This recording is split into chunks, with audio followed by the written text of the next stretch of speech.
All right. Hello. I am Johnny Gowdy, the host of How Did I Get Here? This is not our normal studio. Today we were invited to Grace Manor to have a conversation with the amazing Tamara Gamez. Her second time on the show. Your first time you were on was episode 1332 on November 21st, 2023. Do you remember that? Yes, day? I remember that. That I remember fateful that. day. Yes. It was pretty shortly after I released my first album. Yeah, your debut album. Yes. That you and this is actually Dorian Grace's studio, who is your musical partner. Producer, yes. Yeah, producer. And guitarist. Yeah. I'm getting the feeling, and I'm noticing this, and and just kind of like in the setup today, whoever you get that's a producer, whoever you get that's anything, it's probably a co-producer and co-director situation. Not much gets by you. Mm-hmm. That's true. Am I correct in assuming that? I'm obviously the final say. I come to him with mostly a final product, and he kind of, I would say, buttons everything up for me. But Right. he's a jack of all trades. He can.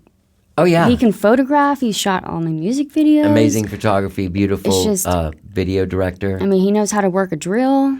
Works on guitars. He's played in my band. Played in your band. I mean, he can do it. We've worked together for a long, like more than 20 years now. Isn't that awesome? Yeah. Yeah, y'all have known each other for a long time. Well, I mean, he's a great producer. But that aside, Dorian Grace is an amazing artist, singer, musician, songwriter, director, photographer. Most importantly, friend. And a great He's my friend. best friend. Yeah, that's great. Mm.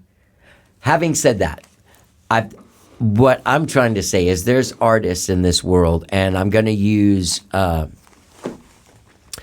woman as an example because you yourself are a woman, and Sure. the world of the world is different for women than it is for men. It's absolutely. It's something we try to make equal, That's just the way it is. but it's just the way it is. So there's somebody like Madonna, where she has a lot to do with what comes out. You know what I mean? Like nobody does anything that Madonna. Nothing gets by Madonna. You know what I'm saying? Nothing that she doesn't you're approve an artist. of. Yes, you know what you want. You have the obviously, vision. keen eye for detail. The bottom of the shoe thing that happened a few minutes ago was like, wow. I mean, these are all like things that indicate who you are as an artist, as a business person, and probably as a business partner. Right. And have you been like that your whole life? Have A you been in control charge, freak? large and in charge? Oh, yeah. Yeah? Yes. It started from a very young age. So I Yeah. had an older brother, just a few years older than me. And just to sum it all up, he was always the problem child. He was? He was always Okay. the problem child. I was the saint. I was the angel.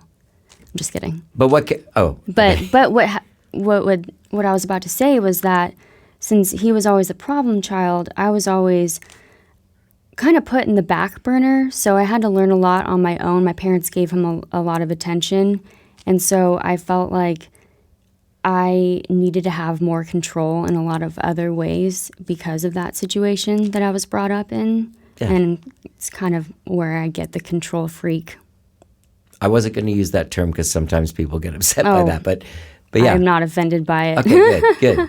And somewhat of a perfectionist as well. Yeah. Does that get in the way for you sometimes in any way? It can sometimes get in the way, but to be honest, I think really realistically. And for an example, when it comes to simply like writing a song, say I'm being a little too hard on myself, but if I wasn't a perfectionist, I think that I wouldn't push myself as much as I do. Right. Yeah, I just had a co-writing experience yesterday, and it was a song for me. If it's a song for somebody else, I'll do whatever they want to be the water that fills in the cracks, right?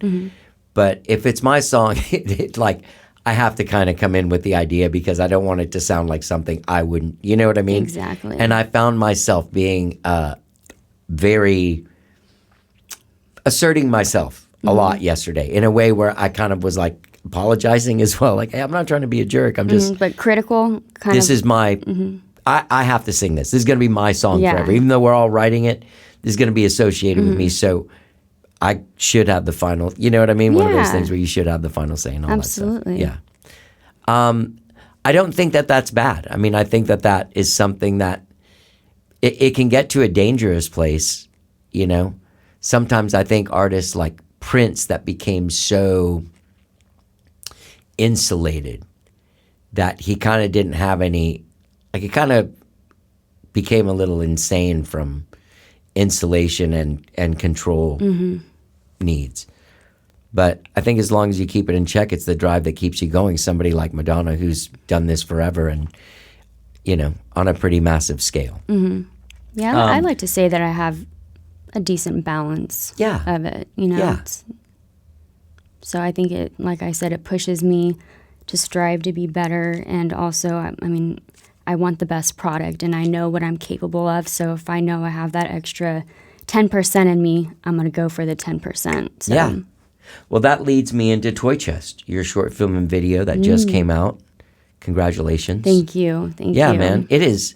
I remember when I saw the, I think the preview of it, I reached out to Dorian and I was like, oh, did you do this? And he's like, no, Tamara did it. Then I get this thing and like written, directed, produced by the whole jam. And I mean, that thing, I mean, it looks like a real movie. It looks like a Is that weird to say movie. that? Yeah. Yeah, it was a whole production. It was a whole production, and to be honest with you, I wasn't intending on doing the short film. I was just wanting to film a music video, and I started writing the storyline for it, and I was so intrigued that I wanted to elaborate, and I wanted to preface it with the short film. And so the DP that we ended up working with, Ken Eric, he's a local here in Austin. We already had the video scheduled, and I called him after coming up with this idea. I think I actually even might have finished the script or most of it. And I called him and I said, hey, dude, how would you feel about making a short film or turning this into a short film and music video? And he was like, let's go. Let's do it. Yeah. This is awesome. I sent him the screenplay and he was like, this is great. I'm so excited. So I have a lot of questions. One of Yeah. them is, as far as like the scoring of it, like the strings and stuff that are in the dialogue part, is that you did that? Mm-hmm. Wow, that's awesome. It's all, I mean, I didn't play every single string, but I did. Is it real strings or is it keyboard stuff? It's MIDI. Samples? It's Yeah, MIDI. yeah. But yes, I did make the score It's for it. fucking killer. Thank It's you. great. Thank Yeah. you. You know, it's funny because we filmed this last July, and we were hoping to get a rough edit back by late September, October. Didn't end up happening until maybe November, or it could have been late October, but we weren't going to release it because it was around the holidays and it just wasn't a good time. So up until then, I had all this time to think about what I wanted the music to be like, because I knew I wanted to score it myself, but for some reason I sat down several times and I could not think of anything. Nothing came to mind, and usually something comes to mind. I sat down on my piano, I tried to write just some little melody, nothing. And I was so upset by it, but I knew that I just needed to wait. And sure enough, the next time I sat down, which was several months later, after we started editing the video, and I mean, the editing process was a whole nother monster in itself that we'll have to talk about because it's crazy. But I sat down and everything just came. It came together. I was watching it and I just automatically knew what I wanted. I was hearing everything, and it's just so strange how at certain moments nothing can come out, but then others you just get this flood of inspiration. And Yeah. you know, so it's just kind of like It's almost like you tap into something. Yes, you know tap what I mean? into exactly. Yeah. That's exactly what I felt like it is, because with you and songwriting, I'm sure that you have your sessions where, you know, maybe it's going okay and maybe you write some good stuff, but then there are others where it's just like, where is this coming from? Yeah. You know? So I feel like it was like that. All the time. Yeah. It's And with the screenplay, for that matter, it was just like I already knew. I had the story in my head, and just everything was coming out like a flood of information. It was very, very bizarre. Okay, the other question, whose mansion is that? So that's the Daniel H. Caswell house. Okay. It's like are you familiar with it? It's in San Antonio? No, it's here Oh, in it's here? Austin. Yeah, it's a historic Victorian mansion. I don't know. No, I don't think I've ever been there. It's beautiful. It is beautiful. It looks really nice. They have weddings and a lot of beautiful private events. And what part of town is it in? Like Clarksville or something? Like near downtown? It's near. Honestly, I can't tell you that. That's okay. I don't. It's somewhere Secret downtown. location. Somewhere downtown. I'm. Even though I work here in Austin, I'm still not familiar with all the areas, but Right. it's close to downtown. Okay. But me and Dorian went there to go check out the location. And the funny thing is that it was listed on this website. We were thinking about renting out houses like Airbnbs. And there was a website it was on, and it was listed for a certain price per day. And I was like, this is so expensive. But I feel like we need to go check it out because maybe we can make something work. And so I end up meeting one of the ladies that works for the Austin Junior Forum. And her name is Kelly Trabig. Mm-hmm. And she was there. She showed us around, and she really, really worked with our budget and was just an angel. That's awesome. Yeah. How long did it take to shoot? Like 2 days. That's 2 days? it. And Dorian was skeptical. He was like, I don't think we're going to fit all this in 2 days. Yeah. And I said, we can make it happen. I mean, 2 days is kind of like the luxury length of shooting a video, right? Because they're usually like a day, if I'm not mistaken. Yeah. At least the ones I've been on have been pretty tight. Also, when I mean a day, I mean like a full day then some. Yeah. So we were up until, I think both nights up until probably 12:31 in the morning. So wow. It was a lot, and it was a lot of preparation really quickly because I only had a month to prep for it. So it was only a month when I decided to do the short film and change it up from just the video to the short film.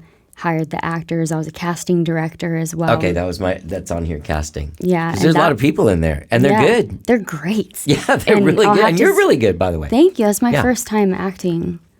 You even had an accent. Had an accent. I was trying to go for a little bit of a muddled down transatlantic accent. Like a rich lady that you don't really know where they're from. Mm-hmm. From like the Edwardian, or like the early 1920s. Yeah, the language is it's not like Shakespearean or something, but it is like kind of a little antiquated. Yeah. Yes. Therefore, yeah. Yeah. So that with the location, it was just perfect. It was a perfect fit. We couldn't have found anything better because it just has that Clue and Knives Out kind of vibe with everything upscale, especially all of us in, black tie. So. Yeah. Yeah. So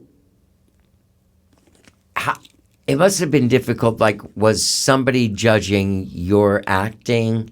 Because you're not behind the camera as the director. You had Dorian was assistant director. I saw that. And you had the DP.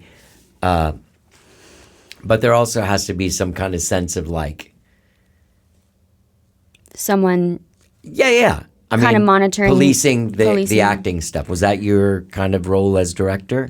I did that as well, but we also called in a really good friend of mine, James Phillips. Okay. And so his role was script director. Cool. Yeah. Because it takes a village. It's either script director or script supervisor, where they just follow along with the script, and they're just making sure that everyone is on cue, saying the right things. But I had every line memorized, and I actually had to repeat some of the lines for some of the actors because he wasn't there the second day we were doing it. Okay. But he was only there for the first day, which was mostly filming the short film portion. Right. But yeah, so we did have some help in that department. I wanted to ask you another directorial question. Did you make like storyboards and stuff for it? Did you do that? Did you go that far? Not really. Okay. I probably made rough looking storyboards. So what I did was I actually created the whole table setting in my living room and took pictures of it. Oh, okay. So you did storyboard it. So I guess like Essentially, a real life storyboard, I Yeah. guess. So I had all of the ideas down for the table and the place setting, the props. The props is a whole nother topic. I learned how to sew just to make these scrolls. And it was so funny because I don't know if you remember the scrolls in the video. Well, it's my own design, actually. Wow. So I learned how to sew with a sewing machine just to be able to make those scrolls. And it took so long that every time my husband was coming home, he'd say, what have you been doing? I was like, I'm working on my scrolls. Just working on my scrolls every night. Working on the scrolls. Working on the scrolls. It takes forever. The smallest detail. You do have a great eye for detail and attention to detail. All right. So with all of that work that went into that, what are you going to do? Like, would you do it again? Like, my gosh, did you I would get do the it bug? again. Like, I want to direct myself. I want to direct other things. What? I would love to do that, honestly. Really? I You wanna be a director? had so much fun doing that I would love to do a feature film one of these days. I can't tell you what the idea would be, what the Sure. genre or what type of film, but I would love to But do you know it. you can do it, and you I have a can great do it. calling card. Yes, I you know? can do it. I have the drive for it, and Yeah. I've made some good connections. Yeah. So I think that would be fabulous. One of my best friends is this guy named AJ Vallejo. I don't know if you know him, but he was Yeah. directing videos for a while, and he was directing like his own. So he's like producing his own record, then directing his video, and then he did kind of an elaborate action video with like a car chase and like crazy car stuff in it. I didn't know that he did that. Yeah. And when I asked him if he would do it again, he was like, no. Why? If he would get someone else. He's like, sometimes you just want to be the guy that shows up and does the lip syncing and then goes back and chills out for a while until he has to do it again. You don't want to have to be, I mean, obviously you're into it. That's a great thing. Mm-hmm. So you want to do it. Some people get like, I did it. I know I can do it, but I'm hiring a director next time and just being the talent, Yeah. so to speak. No, I would definitely do it again. It was a ton of hard work, and there were some times where I did kind of get that burnout, but Sure. it was totally worth it, and I had a blast. And the people that I met from it, all the actors, the DP, they're just amazing to work with. It couldn't have been a better experience for my first time doing something great. like this. Yeah, you're lucky, and I'm happy for you. Yeah, Yeah. thank you. Obviously, everyone should go check it out. There'll be a link to it in the text of this podcast. So this was like your tell me what an ectopic pregnancy is, first of all. An ectopic pregnancy is Tubal? when you're pregnant, but the fetus is not inside the womb, it's outside. Okay. Anywhere outside. So Okay. in my case, I had my second one in 2024, and it was in my tube. The same as the first one back in 2017, I believe. And they actually had to remove my tube this time. They weren't able to save it. So unfortunately, it was already hard for me to get pregnant naturally, and now it's like even harder. So, Yeah. I'm sorry. but that's actually why I wrote Toy Chest. Yeah. Or what inspired me to write about Toy Chest and what it means to me, meaning that all of these traumatic events that have happened in my life, I choose to store them and keep them instead of throwing them away, so I can basically pull them out of a place in my heart that I call a toy chest, so I can turn them into something beautiful and creative. That's great.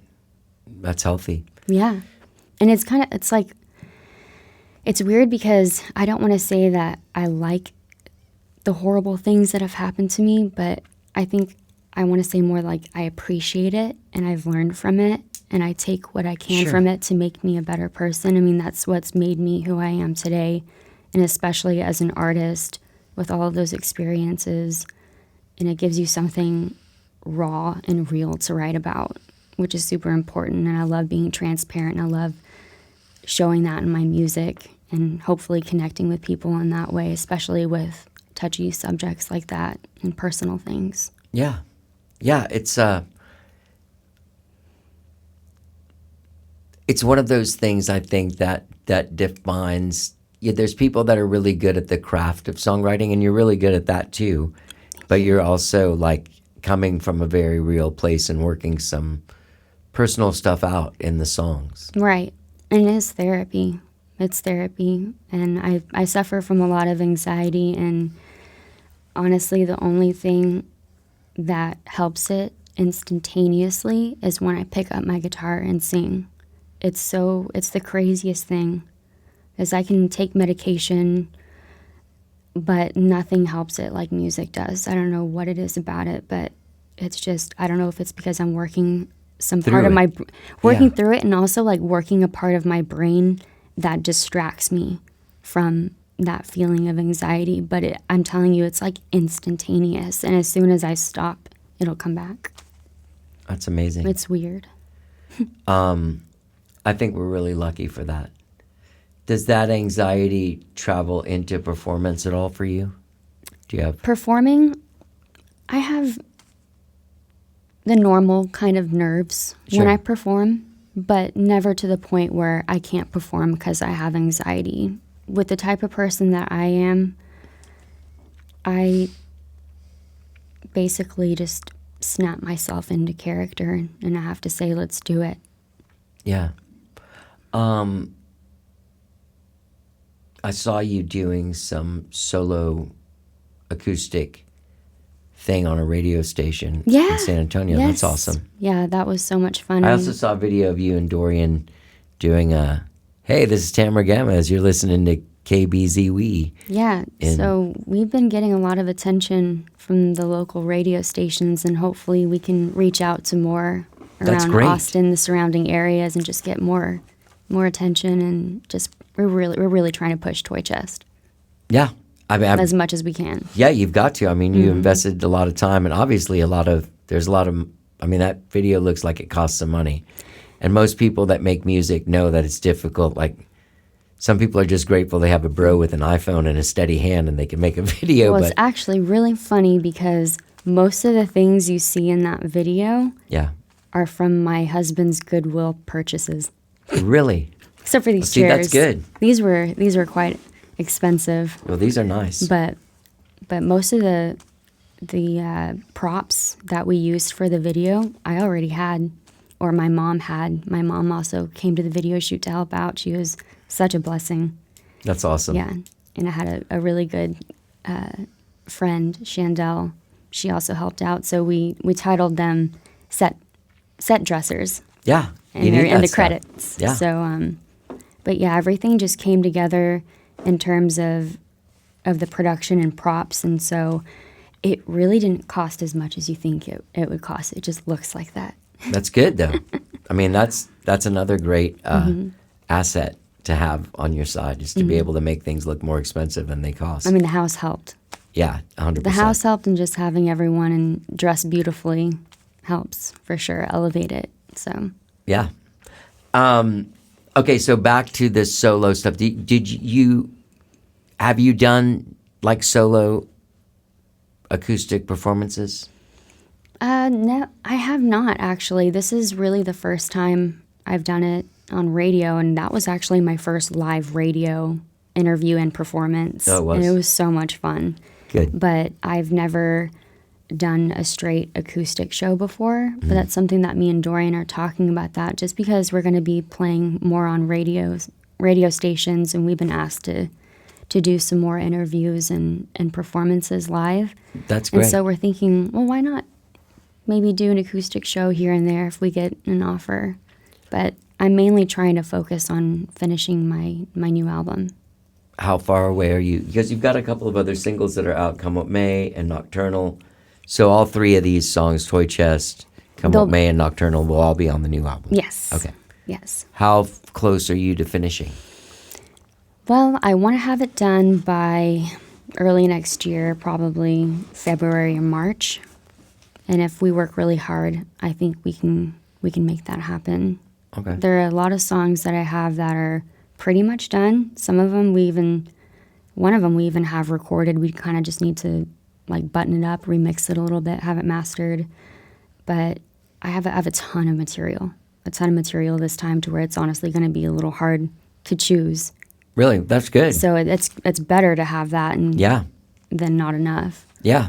So I think we can definitely have this finished and released by early next year. Now, as far as like making an album and putting it out, what about doing a big piece of work like that and releasing it is attractive to you? Because it's starting to become almost like a thing people used to do. Right, because everyone's just doing singles nowadays. Right. They're not really spending the time. I like the traditional way. I love getting an album and listening from start to finish, and also especially having like a physical copy, a physical CD, something tangible that you can hold is another plus for me. But the reason why I want to do it is just because I feel like it tells a story. Yeah. With all of the songs. And if you think about it as an album as like a concept, you can see how the album progresses. Sure. You can see me when I'm at this stage in my life or in this stage, and then maybe a few months goes by and I was here. Right. And then a few months later, this is where I was, and then this led me to do this. And so it's kind of like I'm taking you on a journey when you listen to this album. So that's why I love albums. Yeah. I mean, that's why I love albums too, but I don't know if I would release a whole one now. Why? I just I don't know. I enjoy listening to albums still, and I'd want to make an album and put it out. I have this fear of that people can't handle more than a couple songs at a time. You know what I mean? It's I see it. It works for people. I mean, obviously, I still listen to them and stuff. But are you going to be playing live at all between now and then? Yeah. But not until then. I really want to focus on just finishing this, because if I start playing out again, I know the album's going to be put on hold because we're going to have to be rehearsing, and I'm coming from San Antonio, so I'm making the drive up here and most of the shows that we get are around here, and I just feel like I would lose sight of what's really important to me, and that's just finishing this album, and I want to be able to do that so I can then play shows and actually have something new and have a product to promote. So I think that makes the most sense to me. Yeah, it really does. Will you be playing, how will you present it like that, like as a live show? Because now there are ways to do it with tracks where you could do it with like Dorian and like a drummer, or like, you know what I mean? Like, would you do a full... It would probably be full band. Band to try and... Similar to what I've done before, where we have some backing tracks possibly. But I do want to say that for this album, I'm sticking more to the rock side. Yeah. And the grunge side. Yeah. Because if you notice in the first album, the genre there are a couple of different ones in there. Yeah. And even though I love pop, I might still release some pop singles, but I think I wanted to keep this album more rockin'. Yeah. So with that being said, I would need a full band. I can't just be up there with backing tracks. Yeah. So you talked about, let's going back to Toy Chest as a song. Yeah. And your ectopic pregnancies. The time between the second one and writing Toy Chest, like when something like that happens, does it take you out emotionally? And like, you know what I mean? Does it leave you, so you lost the promise of a child. Yeah. No, I was completely brokenhearted, both me and my husband, because we do want children, and we were so happy when we got the news. And I was just so fearful that something bad could happen, because prior to that, I did have a miscarriage as well. So I don't really have a good track record when Right. it comes to pregnancy. And in a way that kind of makes me feel like there's something wrong with me, like I'm broken, you know? And Yeah. as a woman, that just really puts me down. But I took it really hard. I took it really hard, and I needed a lot of time to recover, and that's why I stopped playing shows after that. Because I could have kept playing after I recovered, but I really needed that break to heal mentally Yeah. from that. Takes a lot. Do you see a therapist or No, no? music's my therapy. That's my good. therapist. Yeah. If it works. It works. That's sure. good. That's really good. And the fact that you're able to, like, you can work it out. I feel like that kind of artist as well, that if you, at the end of whatever, if you go back and look at my body of work, you'll see me like dealing with my shit through my whole life. You know what I mean? Yeah. Sometimes the same shit that keeps coming up. Some of it's like new shit that happens as your life changes or whatever. Mm-hmm. Are you like a journal person? Do you wake up and journal? Or? No, not at all, actually. I never journal. I just like to write lyrics, sometimes just lyrics, but I wouldn't call it journaling because it's actually when I sit down to write lyrics. But I'm not a everyday journal type Are you an of everyday lyric writer? Or? Not every day. Okay. No. Mm-mm. I should be, but no. We all should be, but it's hard. It is hard. It is hard. Yeah. But sometimes I have a ton of note pages on my iPad where I just have an idea, and maybe they're not lyrics, but maybe they're just an idea for a song. So I'll write that down.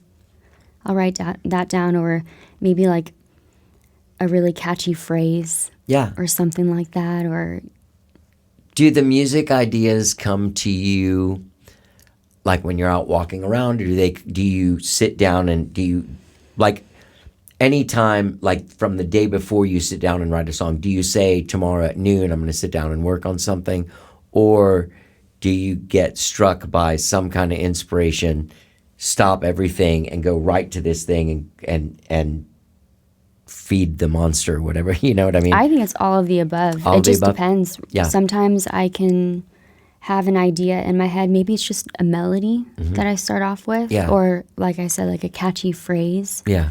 And I'll sit down and maybe something will come of it, maybe not. Sometimes I'll actually schedule, like you said, do you want to schedule time for tomorrow? I'll actually do that and have a set time for me to sit down and write.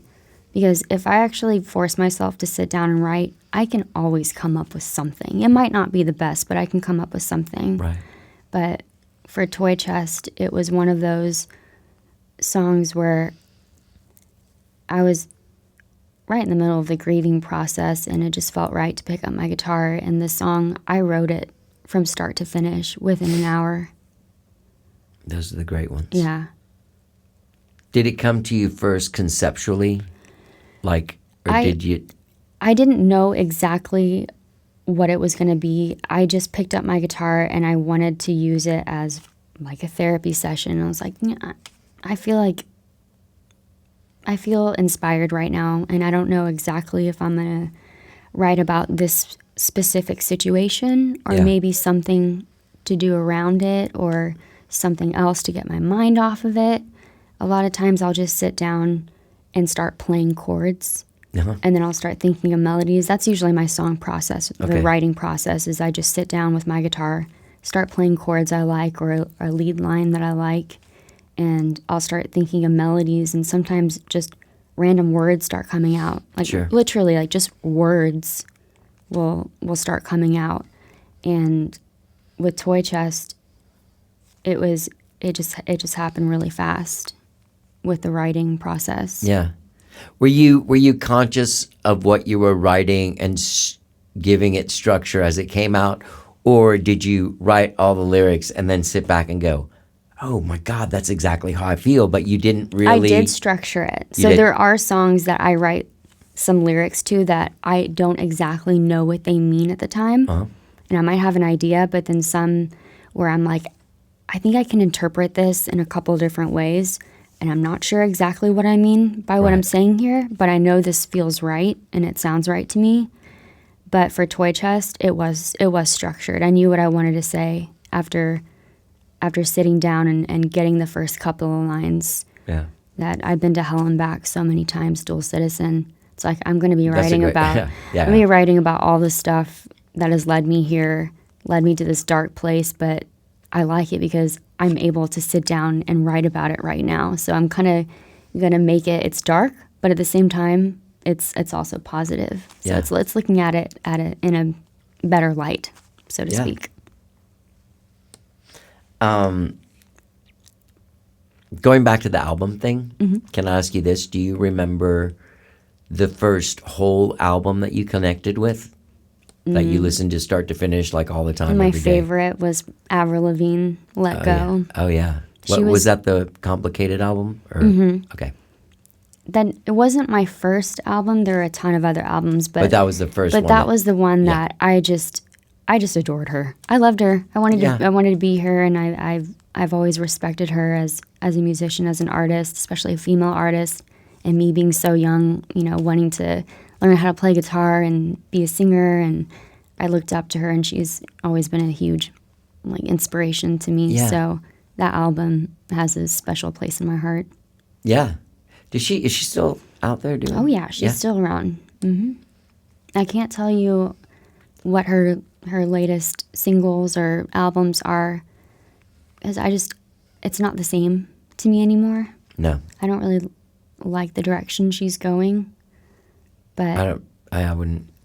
Yeah, isn't that a drag? Because I know people that there's like a specific time of my musical journey, because while whatever that is might be someone's favorite band, and that's the era that you live in for them, it's just, a couple years out of your thing you're doing. You're going to this thing, and I stopped off at this place for a couple years and I'm moving on. Yeah.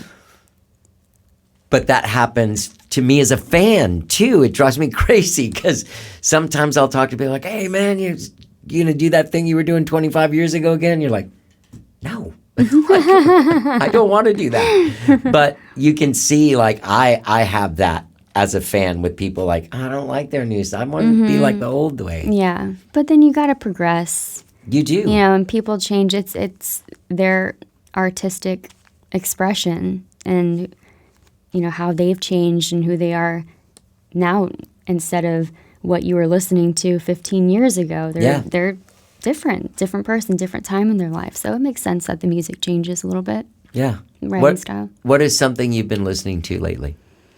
A lot of YouTube videos, a lot of conspiracy videos. I meant music-wise. Music-wise, I always have. Wait, what kind of conspiracies are you into? Oh man, I'm into. I don't even know if we want to get started on that. I'm not terribly conspiratorial, but it's starting to hit me now that there's a bunch of stuff I don't know that's going on that's actually going on. Well, I mean, a big topic nowadays is aliens, extraterrestrial. Did you watch the Disclosure? Right, Full Disclosure movie, the one that was on Amazon. I had all the people like Marco Rubio and stuff in it talking. I think I might have watched that. When did that come out? Just last year, like in November. But it was like the number one movie on Amazon for a couple months. I might have. Does it have Dr. Greer in it? I don't know. I know it has a lot of congressmen and people that are like, yeah, okay, it's a that thing. One. Yeah. Yeah. I might have seen snippets, but maybe not watched the whole thing. Yeah. But it's really exciting with the information that they're allowing us to know. Yeah, because it's kind of trickling out. Yeah. There was a thing I saw. It's funny that you say this, and I'm going to bring it up because it's very weird. I saw a very odd interview. Not that there aren't any normal ones, or not that there are any normal ones, but saw a very odd interview with former Congressman Matt Gaetz from Florida. You know him? Mm-hmm. He had a lot of facial work done. He was the guy that was accused of dating the young chicks, and you know what I'm talking about? No. Maybe not. Anyway, he said I probably do, and I'm just going crazy. He said that when he was in Congress, this just came out. Yes, I just saw it yesterday. I don't know when it came out, but that a guy came to his, like a army guy, colonel, whatever, high level guy, came to his office and told him that the United States had these forced alien and human breeding grounds, like these areas where they have some live aliens. Oh yeah, they do in Antarctica. And everyone's getting it on. Yeah, in Antarctica. So this is something you've heard of as well. I have heard about that. Yeah, there's a lot of stuff, and we can go down this rabbit hole. But no. This isn't the Joe Rogan show. I know. I was about to say. I was like, what kind of interview do you want? Well, that is I can interesting. go get the tinfoil hat if you want. Well, it's weird because now, like, it's very mainstream. Conspiracies used to be kind of under the table, but now it's kind of like even our government is saying there's conspiracy theories. Well, I mean, it's a term that the government coined. They did? Yeah. The conspiracy? They came up with that. Oh, really? Yeah. It's basically them saying that it's the truth, but it's not. Right. So when you hear the word conspiracy, it really means it's the truth. Yeah. So what are the outlets? Who are the people that you get your information from? I get a lot of information from, do you know the podcast called Redacted? No. No. But I'll write it down and check it out. It's a really good one. It's a really good alternative news source because I don't watch any of the mainstream news. So Probably good. I watch it and I don't know why I'm doing it. Yeah. I don't I can't trust anything that's on the news these days. So other sources like that, I could list a couple other ones, but the names aren't coming to me right now. But the main one is Redacted. That's a great channel. Okay. I wrote it down. The original question was, what are you listening to musically now? Is there anything that's getting you? I want to say I'm still listening. I still put on a 90s alternative playlist. Oh, yeah? Just listen to what comes on. I mean, I get a lot of inspiration from the 90s, and that's kind of like my shtick, I guess you can say. Yeah. Is like the grunge alternative. Yeah. Early 2000s era is kind of my vibe and what I'm going for. And the Avril era. Yeah. With the music that I write, I tend to stay in that vein. Yeah. So a lot of stuff like that. And to be honest with you, I listen to a lot of also, it's going to sound funny, but just like calming, because I have a lot of anxiety. So I'll listen to just like calming rain sounds. Oh. And calming sound bowl music. Oh, nice. Yeah. Sound bowl. What else? I'm trying to think of any new. Do you ever listen to like minimalist kind of synth music, like Brian Eno music for airports? It's like what started like the new age music thing where it's like No. Bling. I'm guessing you do. Oh, fuck. I listen to it all the time, dude. Well, I need to check it out. Plus, I've been reading Project Hail Mary, and I can't have music with words when I'm reading. That makes sense. I lock into whatever. Oh, yeah. But, like, discrete music is what they call this music. Music that isn't asking anything of you. It's not asking you to listen to it in any way. It's just kind of there. Just like a background kind of music. And I find that, like, synthesizers remind me of space, and so yes, it's very like ethereal. Yeah, I love synths. We're gonna have to tell me what artists or channels that you're listening to. Yeah, I'll hook you up. What else? You gonna do more radio stations? People can look for you on the radio. We have a couple lined up. One in Temple. Oh, cool. Yeah, we haven't actually set a date for that yet, but we should be figuring that out soon. But another thing that I wanted to mention is I got offered to have my short film and music video screened in San Antonio. At Slab Cinemas. Yes. Yeah, when is that? So that's May 2nd. It's a Saturday. Awesome. You have stuff on your website? I haven't added that. But you will. But I will by the add time it this comes out. By the time this comes out, by tonight, actually. How awesome. So people can buy tickets? So it's just going to be like a showing? It's just a showing. So what it is they call it First Saturday Film, or I don't How remember cool. the name, but a gentleman approached me because I started joining these Facebook groups for local filmmakers. Yeah. Because I just wanted to get connected with the community. I wanted to be able to share my video and hopefully make some good connections Yeah. on those groups. And a gentleman approached me and he was like, I love this video. When are you premiering it? And I said, oh, well, it's already premiered on YouTube. And he said, well, have you screened it anywhere? I said, no, I haven't. And he's like, I would love to have you come and screen your film at their event that they have every first Saturday. That's awesome. So it'll probably be among some other short films as well. I think they get about 4 or 5. Awesome. And they'll do, it's outside, and so it's all local from That's either so San Antonio cool. or around Yeah. Texas. So local filmmakers with their short films. And it's going to be really fun. I bet there's a lot more of those you can find. Like, do you know the definitely. Austin Film Society? I've heard of it, yeah. Yeah. I need to. They do great stuff. They have that cinema up there. Yeah.